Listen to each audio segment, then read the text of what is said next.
Zach was very, no, we're just going to have you kind of go like this, like I'm the queen waving, right. you know? Just there. Yeah. You're going like... Yeah, that is scary, isn't it? You don't want that in your brain while you're trying to sleep. No.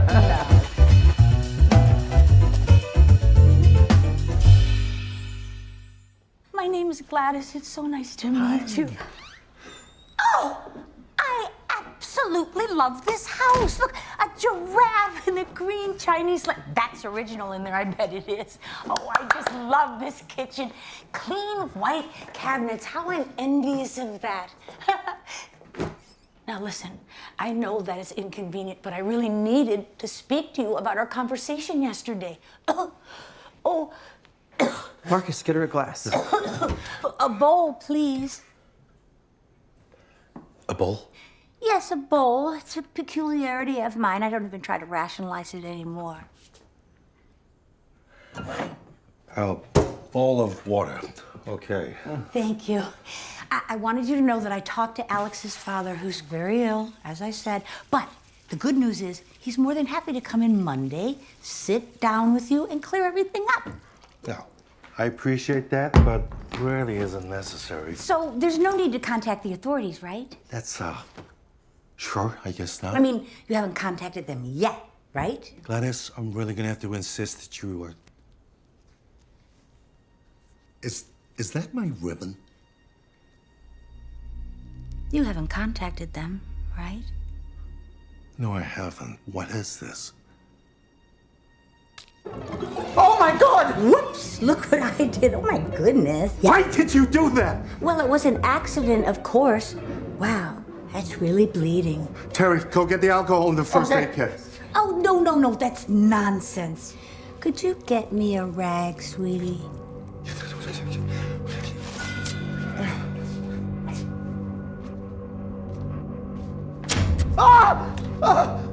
I think she cut my hair. I'm calling 911. Marcus, I think she cut my hair. Marcus, what did she do?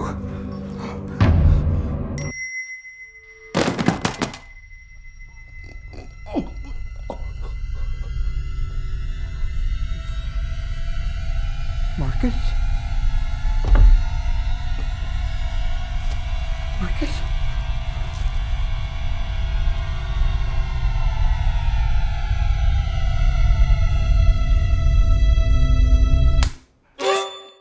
Welcome to the actor's side, and what an actor I've got for you. She has been in this business almost 50 years, I want to say. Ooh. Close to it. Yes. And now with Weapon, she is once again gaining great acclaim for her performance as Aunt Gladys, and what a performance it is. This is Amy Madigan. Welcome. Thank you so much. It's nice to be here. Yeah, I'm so excited to have you here, you know, over your whole career. But here, I want to show you something first. Okay. So I'm big friends with the Santa Barbara Film Festival, and they have announced the Virtuosos Award, and that's a bunch of people that are going to line up on the stage that are all like acclaimed, award buzz, all kinds of things in February. Jacob Elordi, Chase Infinity, Wagner Moura, Renata Reinsve, Sydney Sweeney, Tayana Taylor, Jeremy Allen White, and Amy Madigan. I will tell you, only one of these people was even born when you were nominated for your Oscar. That's very true. As I was talking to somebody, they reminded me, oh, you know, that was 40 years ago. I went, yeah, I guess it was. Yeah, Wagner Moura, who will be on stage with you there, was born, I think he was 11. So when you were... Well, thank you, Pete. That's putting it all into perspective. I think it does, because look at this beautiful picture. Well, that's kind of fun. I love it. They're all very talented I love people, it, and so deserving, you know? and hold up the flag for being a survivor in this business and being a veteran and It's showing true. you can still do it and still be at the top of your game. Thank you. That's a really nice compliment. You know, I'm so proud of the movie, and that's the most exciting thing for me, because I really thought people were going to like it, but I wasn't sure. And I'm personally very happy with my work in it.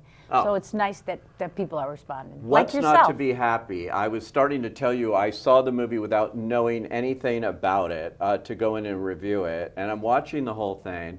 And then Aunt Gladys comes into it big time, and I think you've heard this before. People had no idea who it was when they're watching it. That was my experience. I'm watching and I'm going like, all of a sudden I'm just latching onto this character and I'm going like, who is this? Who's playing this? And I thought in my head, is it Glenn Close? I don't know. Who is it? Right. And then I'm reading the end credits and it's Amy Madigan and I go, yeah, bravo. I'm so glad because a couple of people that's happened to them too. They said, I didn't know it was you till the credits came. Yeah. So, and it was smart for the powers that be in the studio and Zach Kreger, writer-director. They said, let's keep it under wraps. Let's not have you do publicity and all that kind of stuff. And I totally agreed with that. I said, Yeah, I you think did. it's very smart. Not to give anything away, right? Yeah, because it should be a surprise to people. And I have, for people who haven't seen the film, Aunt Gladys has a very particular look.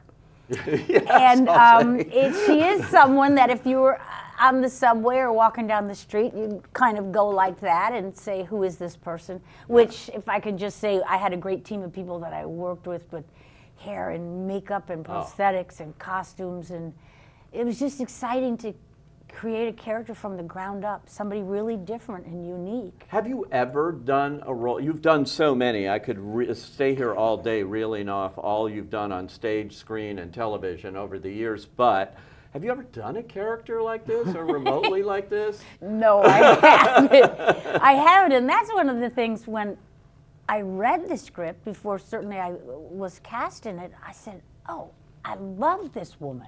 I get who this woman is. She's exciting. She just kind of just has to do what she has to do to survive in this world. So I was just really excited about it. I mean, I've played some kind of strong characters or some wacky characters, but nothing like Glattis. You know what you played?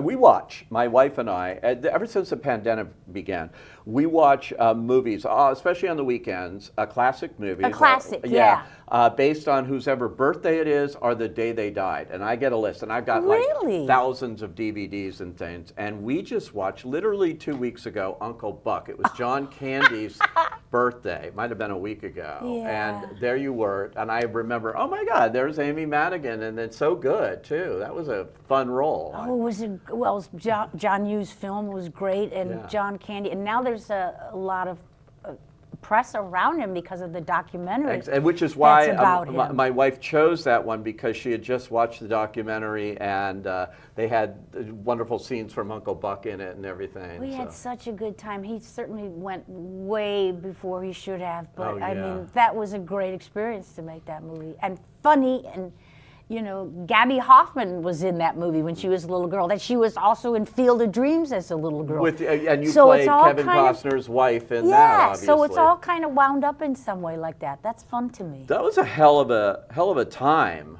Yes. Now that I'm enumerating all those things, yeah, it really was. I've put in a lot of time and I've put in a lot of work for a lot of different characters. Yeah. I'm a character actor, and that's what I love. And so Glattis is kind of like the penultimate character for me right now. I mentioned that all of these people you're going to be honored with at Santa Barbara, most of them weren't born when you were first nominated for an Academy Award. And it was that's another movie we recently watched, maybe 2-3 months ago. I don't know whose birthday it was, or maybe it was Gene Hackman, something with him, but it was Twice in a Lifetime. Yeah. And I watched that again, and I probably hadn't seen it until it came out. At the time, I was a movie producer for Entertainment Tonight, and I used to send crews to all the sets and all that stuff and saw it then. But man, were you good. That was so deserved. That was such a great character, you know, and a standout cast like that. Oh, cast. We had, you know, Gene Hackman and Brian Dennehy and Ellen Burstyn and Anne Margaret. Stephen Lang was one of his first things. So I was so excited to be there, and I was happy with my work in that, you know. I don't know how people track box office and numbers back in those days. I don't think as obsessively as they do now, or doesn't seem to. But it was kind of a very small, almost like an indie kind of a film, you know. And it was a hard shoot, but I had a really good time doing it. What was it like getting nominated like that? And that was pretty much near the beginning of your film career, I would say. You know?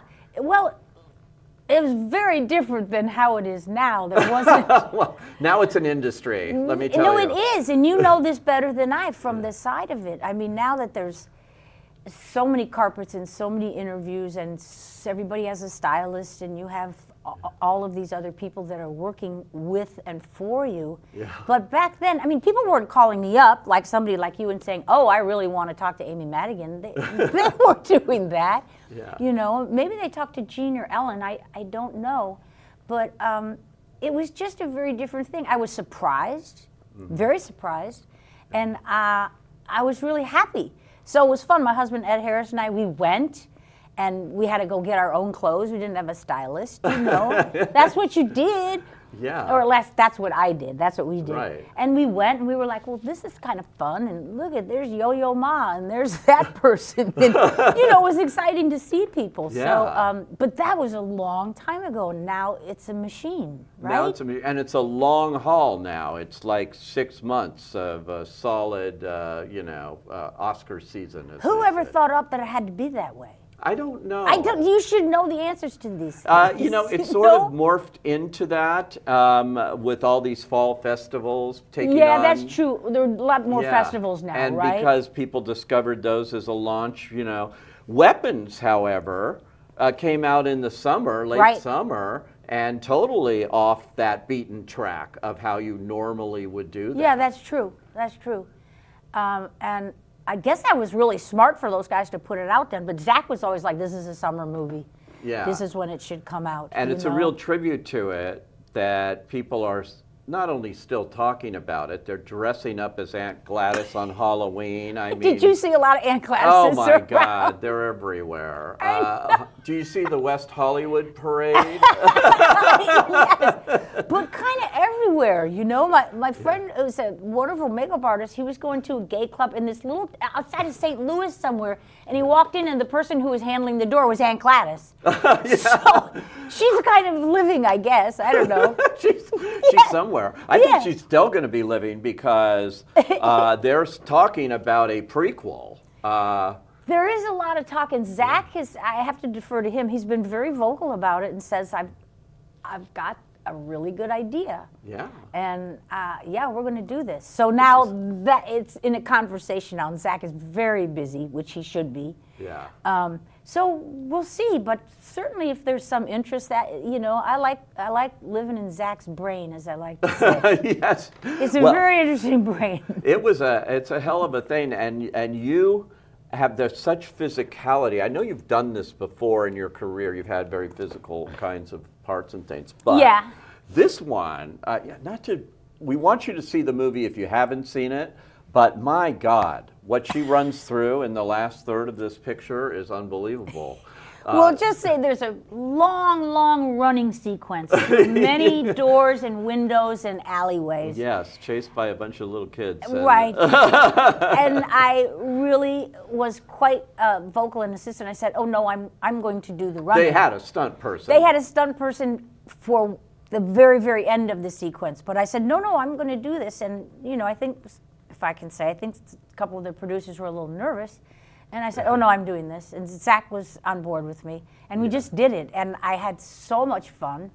And, it kind of kicked my butt, but that was okay because I had a really good time doing it. Yeah, do you like doing that kind of physical stuff? Yes, I do. I like doing physical humor on stuff. Yeah. It's just, I come up from, live performance and theater, and you engage your whole body with that stuff. And I just, even in some of the films that we have mentioned, I've always put like some physical humor and things like that. So this was a really good opportunity to do that. Oh yeah, and and on top of that, you've got, like you mentioned, all the makeup and the prosthetics. How long a thing sit was that in the chair? It was about, we got it down to just a little under 3 hours. Oh, okay. So that, I know, and there's other people who are in there all day long. Yeah. Depending on what they're doing. So I guess, okay. But it took us a while to find it, and we had to do screen tests. We had to try out all the different looks and wigs and times in the film when I look I'm very ill and not looking well.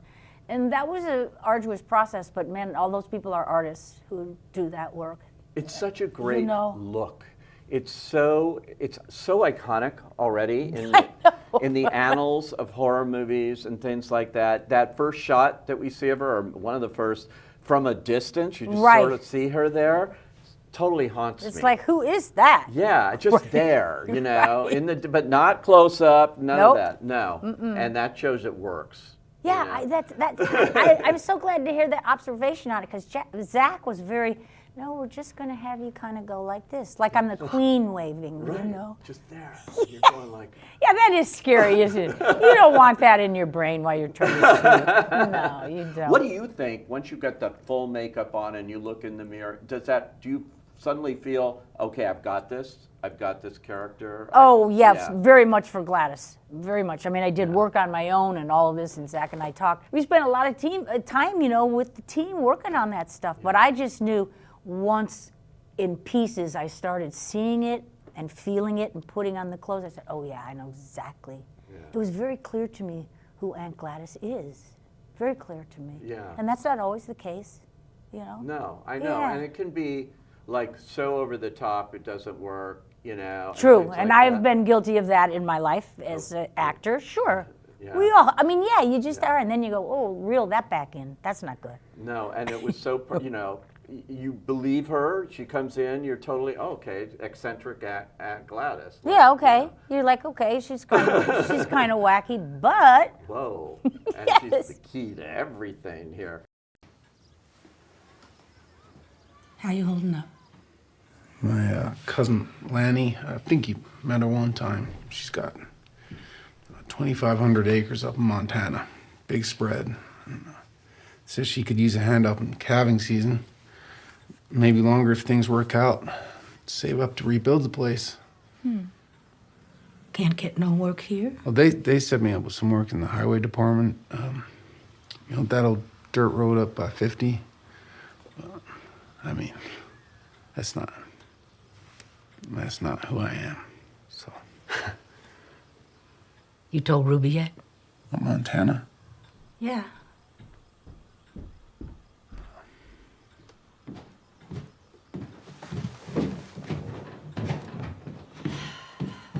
Kairos.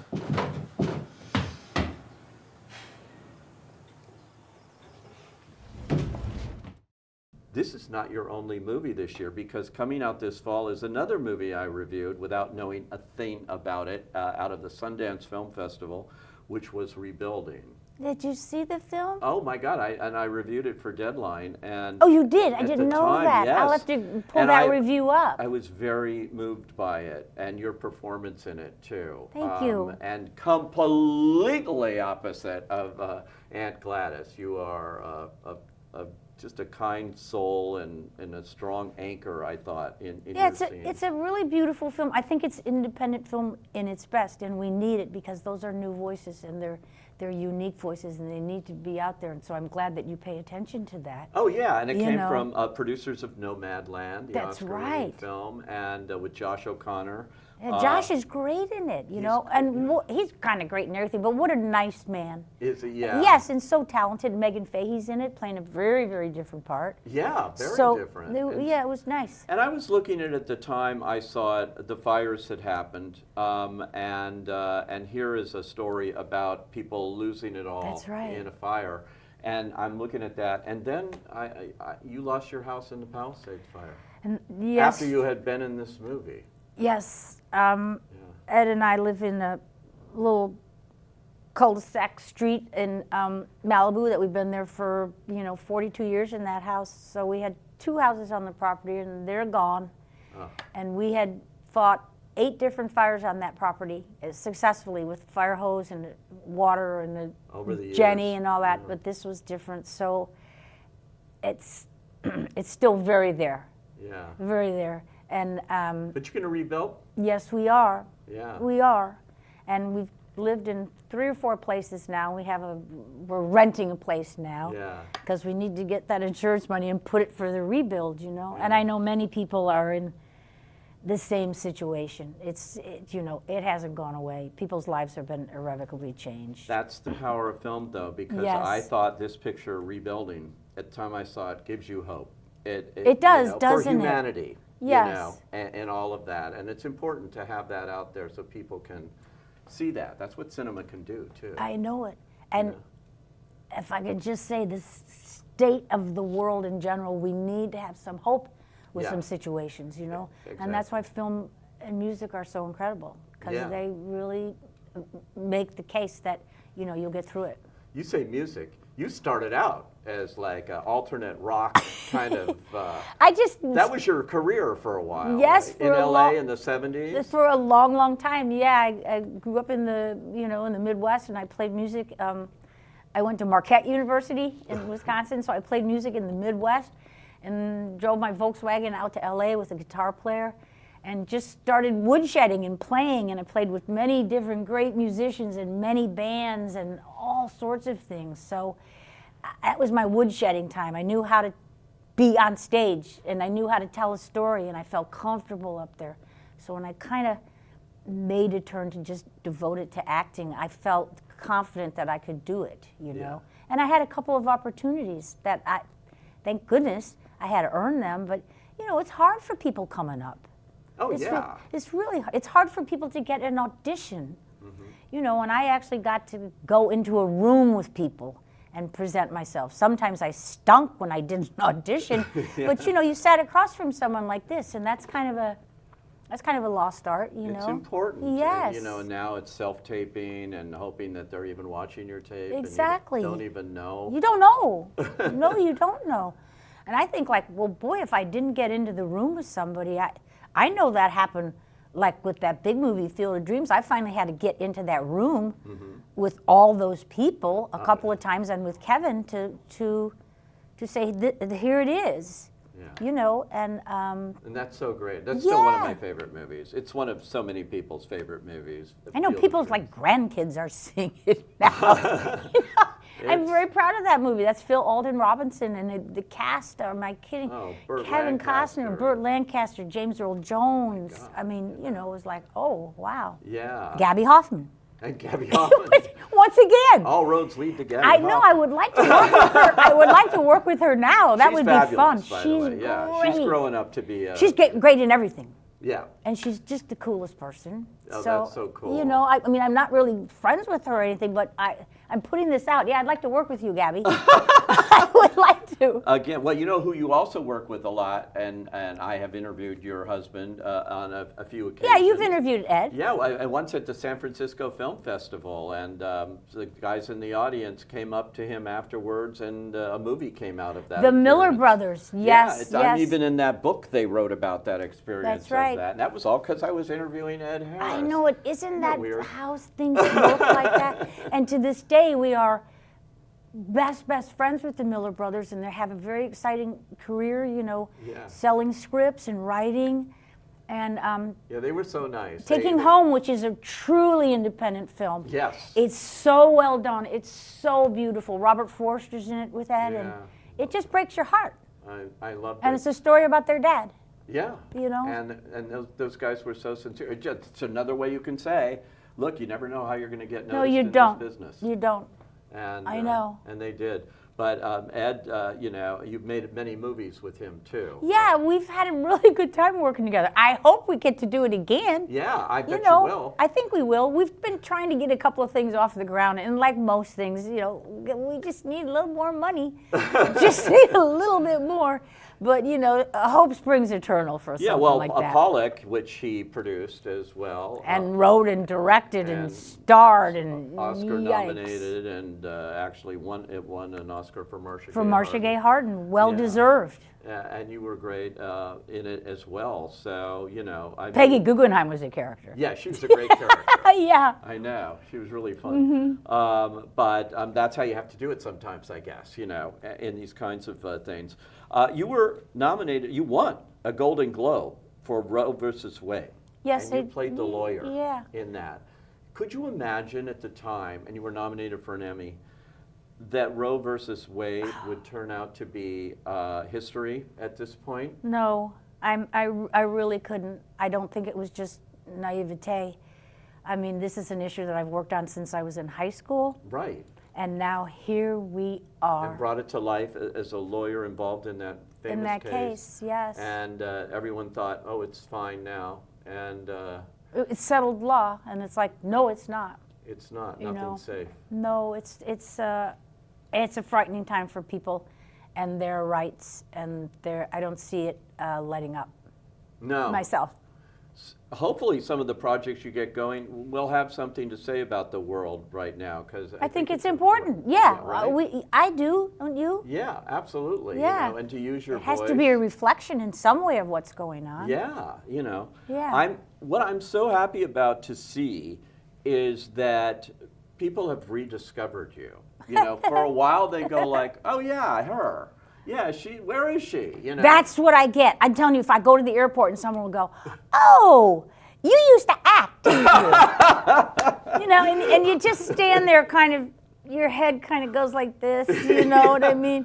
Or it's stuff like that. Or, you know, people will come up and, you know, give me the wrong name. They'll go, are you Holly Hunter? And I go, no, but I worked with her. yeah, she's a good friend of mine. I mean, crazy stuff like that, you know, because people haven't seen me, and they haven't seen theater. They haven't seen probably the indie films and things like that. Right. Yeah. You know, did they not? I mean, Streetcar Named Desire on Broadway. You did with Jessica. You played Stella. I did, and Jessie and I are friends to this day. Yeah, and she's great.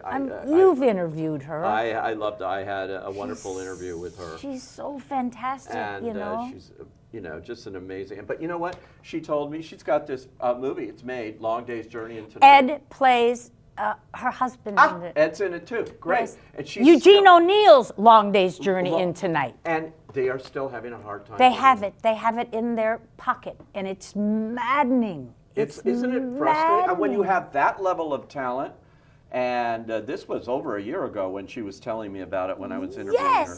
And she says, I just want to get it out there. We just like to get it out there, and there is an audience for that. Oh my God! You know what I mean?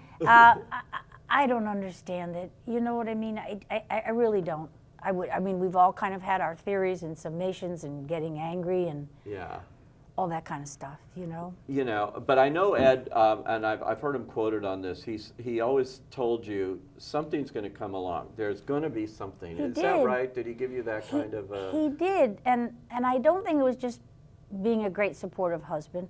I think he really believed it because he was seeing something in me getting older and my frustrations certainly, but saying no, you wait and see. You're going to get a lot of work. Something's going to happen for you, and he said it a few times, you know, and so here it is, I guess. And, you know. Oh, it's here. Yeah. It's here. I don't want to jinx anything, but I think who knows? You're going to be talking about this movie until you're blue in the face. So I'm so happy that you came in today to be able to talk about it now, because everyone needs to see Weapons, even if you don't think you want to. Yeah, it's scary, but it's way beyond that. It's such a clever, smart movie. And it's funny, which is crazy. You find yourself laughing and going, oh. That was horrible, but it's funny. It's amazing. It's made $250 million worldwide, so people are finding it. But yeah, that's true. That's nice. And they're going to continue to find it. Well, you're amazing, and thank you so much for joining us. Thank you so much. This has been great. it really has. I appreciate it.